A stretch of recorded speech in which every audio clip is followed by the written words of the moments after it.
Hello बच्चों, आज मैं आपको इस वीडियो में जो मैंने आपका 12th क्लास का अभी लास्ट वीडियो में जो मैंने आपको चैप्टर कंप्लीट कराया केमिस्ट्री इन एवरीडे लाइफ, जो सीबीएसई 12th क्लास का लास्ट चैप्टर है, उससे रिलेटेड आपका बोर्ड एग्ज़ाम में 12th बोर्ड एग्ज़ाम आपका किस टाइप के क्वेश्चन पूछे जाते हैं, कितने मार्क्स के आपके क्वेश्चन पूछे जाते हैं।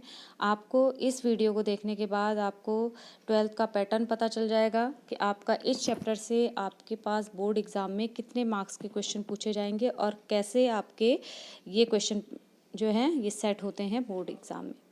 तो आपका सबसे पहले मैं ये बता दूं कि इस साल जो आपका सीबीएसई बोर्ड एग्ज़ाम का 2020 का क्वेश्चन आयर है, उसमें आपका chemistry in everyday life chapter से आपका 3 मार्क्स में क्या पूछा गया है, शॉर्ट क्वेश्चन पूछे गए हैं। तो 3 मार्क्स के जो क्वेश्चन हैं वो आपका सिर्फ जो 3 सेट जो बोर्ड में इस बार आए थे, सेट 1, सेट 2, सेट 3। तो सेट 1 और सेट 2 में आपका जो 3 मार्क्स के क्वेश्चन जो chemistry in everyday life chapter से पूछे गए, उसमें आपका 3 मार्क्स के 2 क्वेश्चन पूछे गए थे। 1 मार्क्स में आपका वेरी शॉर्ट आंसर था, जिसमें आपको 1 वर्ड आंसर देना था, और 2 मार्क्स में उसमें शॉर्ट क्वेश्चन था। और जो सेट थर्ड था, उसमें आपका 3 मार्क्स का एक ही क्या था, शॉर्ट क्वेश्चन पूछा गया था। तो लेट्स स्टार्ट टुडे सेशन।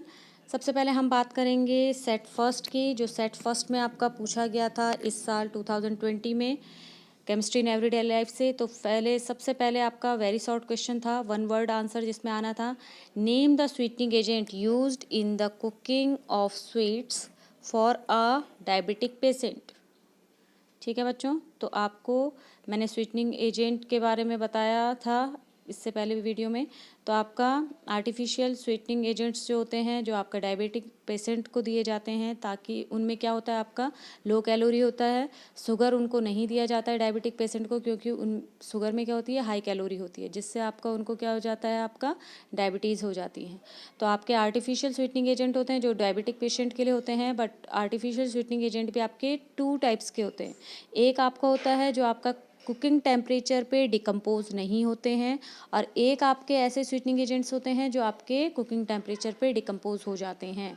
तो एस्पार्टम भी आपका क्या है, आर्टिफिशियल स्वीटनिंग एजेंट है, बट आपका एस्पार्टम क्या है, आपका जैसे ही हम उसको कुकिंग टेम्परेचर पे क्या करेंगे, कुक करेंगे, तो आपका एस्पार्टम क्या हो जाता है, डिकम्पोज हो जाता है। इसलिए एस्पार्टम जो है वो सिर्फ आपका किस में यूज़ किया जाता है, वो सिर्फ आपके कोल्ड फूड मटेरियल में ही आपका यूज़ किया जाता है।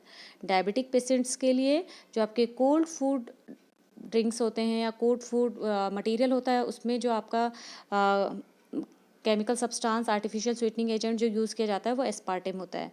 बट आपका कुकिंग टेम्परेचर पे इस क्वेश्चन में आपका क्लियर पूछा हुआ है कि name the sweetening agent used in the cooking of sweets for a diabetic patient.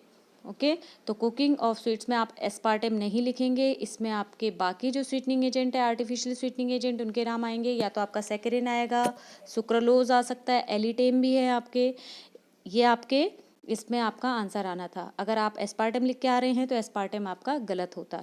क्यों मैंने बोला, क्योंकि आपका कुकिंग टेम्परेचर पे एस्पार्टम क्या हो जाता है, डिकम्पोज हो जाता है। एस्पार्टम का यूज़ केवल हम कहाँ कर सकते हैं, कोल्ड फूड मटेरियल में ही कर सकते हैं फॉर डायबिटिक पेशेंट। तो इस चीज़ को आप ध्यान रखेंगे। अगर आपके पास इस तरह का क्वेश्चन पूछा जाता है, बहुत सारे बच्चों ने इसको अटैम्प्ट किया, बट उसमें आपका मैक्सिमम ने एस्पार्टम लिखा, जिससे उनको आपका मार्क्स नहीं मिले, क्योंकि आपका सिर्फ 1 मार्क्स का आंसर है। इसमें अगर आपने सही लिखा हुआ है तो फुल मार्क्स, और नहीं लिखा तो आपके 0 मार्क्स। सेकेंड, आपका सेट फर्स्ट में ही इस चैप्टर से पूछा गया था 2 मार्क्स में question, how do antiseptic differ from disinfectant? Name the substance which can be used as a disinfectant as well as an antiseptic. इसका भी हमने वीडियो में जिक्र किया था, जो मैंने चैप्टर का वीडियो बनाया था आपको, उसमें आपको बताया था कि एंटीसेप्टिक और डिसइंफेक्टेंट बोथ आर क्या है, एंटी माइक्रोब्स केमिकल सब्सटेंस हैं। ओके, जिनको हम माइक्रोब से प्रिवेंशन के लिए यूज़ करते हैं। तो एंटीसेप्टिक कौन से मटेरियल हैं? एंटीसेप्टिक और डिसइंफेक्टेंट में सिर्फ इतना सा डिफरेंस है बच्चों। पहले भी मैंने बताया था कि एंटीसेप्टिक को हम कहाँ अप्लाई करते हैं? आपका लिविंग टिश्यूज़ के ऊपर अप्लाई करते हैं। जैसे हमारी चोट वगैरह कहीं पे लग जाती है या कट लग जाता है तो हम किसका यूज़ करते हैं? डिटॉल, सेवलॉन, इनका यूज़ करते हैं। तो डिटॉल क्या आपका एंटीसेप्टिक है, सेवलॉन क्या आपका एंटीसेप्टिक है। बट अगर आपको किसी नॉन लिविंग ऑब्जेक्ट के ऊपर क्या करना है, आपको माइक्रोबियल ग्रोथ को रोकना है या माइक्रोब्स आपके घर में ना आए, मतलब वायरल बैक्टीरिया ना आपके फ्लोर पे क्या करें, इन्फेक्शन करें आप, और आपके नॉन लिविंग ऑब्जेक्ट जितने भी हैं उनके ऊपर जो हम क्या करते हैं, आपका डिसइंफेक्टेंट की तरह हम क्या करते हैं, उनको जो हम उनकी सफाई करते हैं। तो उसके लिए जो हम यूज़ करते हैं वो आपके क्या होते हैं, नॉन लिविंग ऑब्जेक्ट के ऊपर जो हम केमिकल मटेरियल यूज़ करते हैं फॉर प्रिवेंटिंग माइक्रोब्स, तो वो आपके डिसइंफेक्टेंट होते हैं। तो यहाँ पे आपका डायरेक्ट क्वेश्चन वही पूछा हुआ था कि आपका एंटीसेप्टिक डिसइंफेक्टेंट से किस तरह से डिफरेंस है, क्या डिफरेंस है इनमें, और name the substance which can be used as a disinfectant as well as antiseptic. और कोई एक केमिकल मटेरियल बताना था जो आप एज अ डिसइंफेक्टेंट भी यूज़ कर सकते हैं और एज अ एंटीसेप्टिक भी यूज़ करते हैं। दैट मीन्स लिविंग और नॉन लिविंग ऑब्जेक्ट दोनों के ऊपर हम जिसे अप्लाई कर सकते हैं। तो आपका आंसर इसमें क्या होना था? सबसे पहले हमने डिफरेंस बताना था एंटीसेप्टिक और डिसइंफेक्टेंट के बीच में। 1 मार्क्स में ये था आपका, antiseptic is applied on living tissues to kill और stop growth of microbes while disinfectant is applied on non living objects. ठीक है, एंटीसेप्टिक आप कहाँ यूज़ कर रहे हैं? लिविंग टिश्यूज़ पे अप्लाई कर रहे हैं। और क्यों अप्लाई कर रहे हैं? ताकि आप किल और स्टॉप कर सकें माइक्रोबियल ग्रोथ को। और डिसइंफेक्टेंट जो है वो आप नॉन लिविंग ऑब्जेक्ट्स पे अप्लाई कर रहे हैं, और उसे भी क्यों हम वो कर रहे हैं? डिसइंफेक्टेंट का रोल भी सेम है, किल और स्टॉप ग्रोथ ऑफ माइक्रोब्स। ठीक, अब इसका 1 मार्क्स का आपकी डेफिनेशन थी। सेकंड मार्क्स में जो आपको मिलना था वो आपको, अगर आप ऐसा केमिकल सब्सटेंस लिखोगे जो आपका एंटीसेप्टिक और डिसइंफेक्टेंट दोनों की तरह यूज़ किया जाता है, उस पर आपके 1 मार्क्स मिलने थे।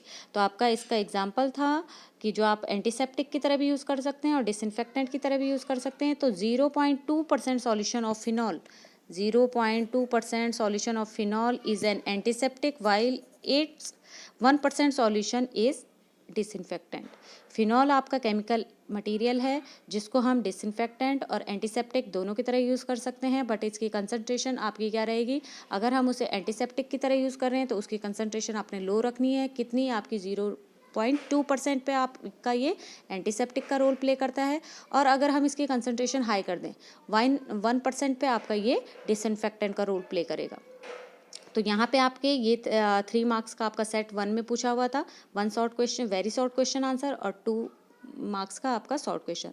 सेट 2 में आपका जो पूछा गया था 1 मार्क्स में, सेट 2 में आपका 1 मार्क्स में पूछा हुआ था, name an artificial sweeteners whose use in limited to cold drinks. Same आपका यहाँ पे आपका कुकिंग टेम्परेचर पे स्वीटनिंग एजेंट पूछा हुआ था, और यहाँ पे आपका कोल्ड ड्रिंक्स में आपका कौन सा आर्टिफिशियल स्वीटनर एजेंट डाला जाता है, कौन सा आर्टिफिशियल स्वीटनिंग एजेंट का यूज़ करते हैं, वो पूछा हुआ था। तो यहाँ पे आपका पर्टिकुलर एस्पार्टेम के अलावा कुछ नहीं आना था। अगर आप यहाँ पे सैकरिन हुआ, सुक्रोलोज हुआ, एलिटेम लिखते हैं तो यहाँ पे आपका वो आंसर कम्प्लीटली रॉन्ग होता।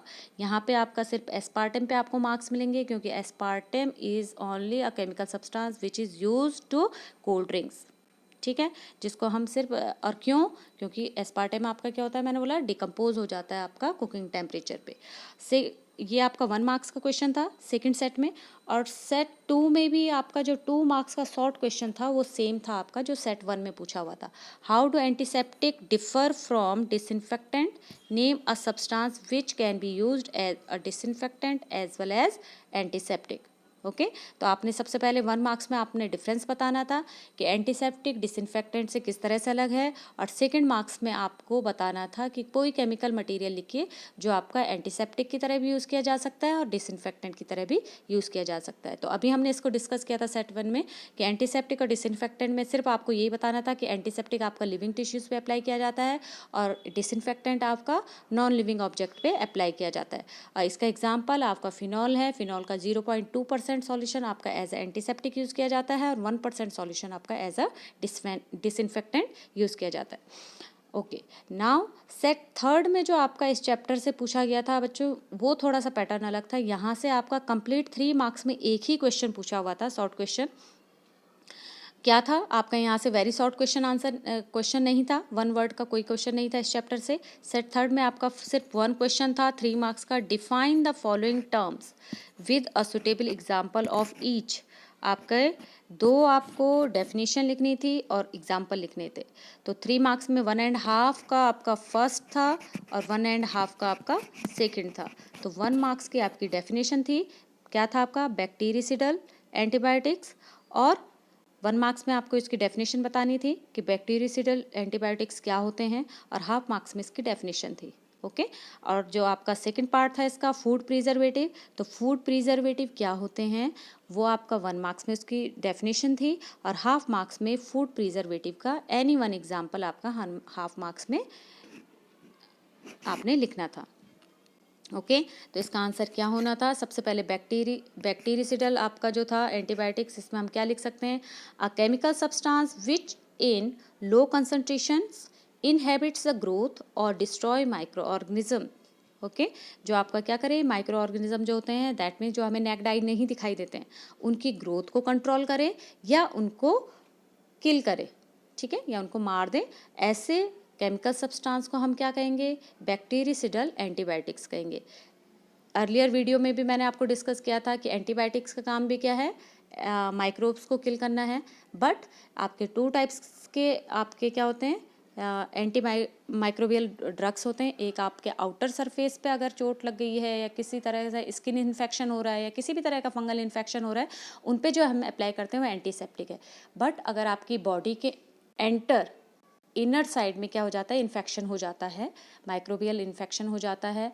आपका किसी भी कारण से हो सकता है, वो गंदा पानी आपने पी लिया, गंदा खाना अगर आपने खा लिया, उसके थ्रू अगर आपका बॉडी के क्या कर दिया? एंट्री कर ली आपकी माइक्रोब्स ने, तो तब जो हम ड्रग्स लेंगे या मेडिसिन्स लेंगे, उनको हम एंटीबायोटिक्स बोलेंगे। आपका एंटीसेप्टिक उस कंडीशन में हम नहीं पी लेंगे, मतलब बॉडी के इनर साइड में अगर माइक्रोबियल इन्फेक्शन हुआ है तो उसके लिए एंटीबायोटिक्स दी जाती हैं। तो इनका रोल भी क्या है? ये भी आपका क्या करते हैं? या तो आपके माइक्रोब्स की कंट्रोल ग्रोथ को रोकते हैं या उनको किल करते हैं। ओके, इसके एग्जाम्पल्स आने थे बच्चों, आपका पेनिसिलिन है, ग्लाइकोसाइड्स हैं और ऑफ्लॉक्सासिन है। ओके, इनमें से आप कोई भी एक लिख सकते थे, हाफ मार्क्स का आपका एग्जाम्पल आना था। Okay, now food preservative. What is food preservative? उसके नाम से हमें क्लियर हो रहा है, फूड प्रिजर्वेटिव, फूड को प्रिजर्व करने वाले केमिकल मटेरियल। तो इसमें क्या डिफाइन करना था हमने? Which prevent spoilage, which prevent spoilage of food due to microbial growth. ये भी आपके खाने को जो खराब होने से, खाना खराब क्यों होता है? क्योंकि उनमें माइक्रोबियल ग्रोथ होती है, ठीक है। फंगल इन्फेक्शन होगा या आपका बैक्टीरियल वो होगा, ग्रोथ होगी उसमें। तो आपका क्या होता है? फूड में अगर कुछ केमिकल मटेरियल ऐसे डाल दिए जाएं जो उसको क्या कर दें? प्रिजर्व कर दें, जो आपका क्या नहीं होने देगा? माइक्रोबियल अटैक नहीं होने देगा। किसमें? आपके फूड मटेरियल में। उनको हम बोलते हैं फूड प्रिजर्वेटिव। ओके, तो विच प्रिवेंट स्पॉइलेज ऑफ फूड, जो खाने को स्पॉइल होने से रोके। किसके कारण? माइक्रोबियल ग्रोथ के कारण, जो आपके खाने को खराब होने से रोके, उनको हम बोलेंगे फूड प्रिजर्वेटिव। और इसके एग्जांपल क्या होने थे? कोई भी आप एक लिख सकते थे। टेबल सॉल्ट है, शुगर है, वेजिटेबल ऑयल है, सोडियम बेंजोएट है, सॉल्ट ऑफ प्रोपेनोइक एसिड है।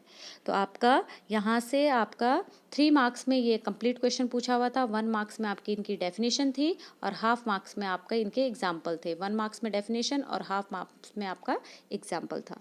तो आई होप आपको ये वीडियो पसंद आया होगा और आप इस चैप्टर की तैयारी इसी के अकॉर्डिंग करेंगे कि यहाँ पे आपका किस तरह से आपका बोर्ड में आपका क्वेश्चन पूछा जा सकता है। दैट मीन्स आपको सिर्फ डेफिनेशन याद करने से आपका काम नहीं बनने वाला।